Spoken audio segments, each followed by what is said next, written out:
बनावा में फूलेला बेलिया तो देखते सोहावन लगे और मन भावन लगे हो।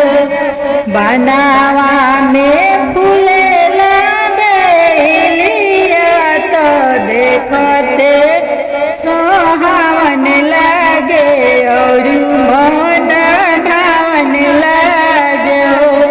हाथावा लखवाली मलिनिया सबेरे फूलवा लोड़ब हो।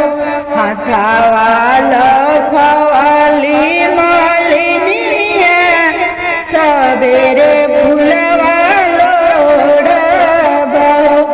धीरे रहू मालिन धीरे रहू मन से गंभीर रहू।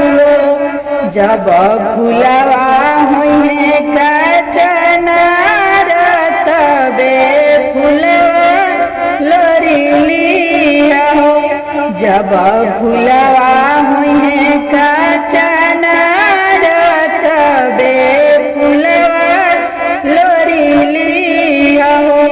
माड़ावा में बैठले दूल्हा तो देखते सोहावन लगे और मन भावन लगे हो।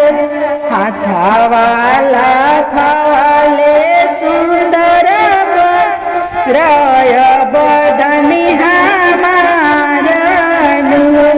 हाथावा लखवाले सुंदर दुल्हा बदनी हमारनु। धीरे रह दुल्हा धीरे रह मन से गंभीर रह जी। जब पापा करिए कन्यादान तबे धन तोहारनु। जब पापा दिए कन्यादान तबे धन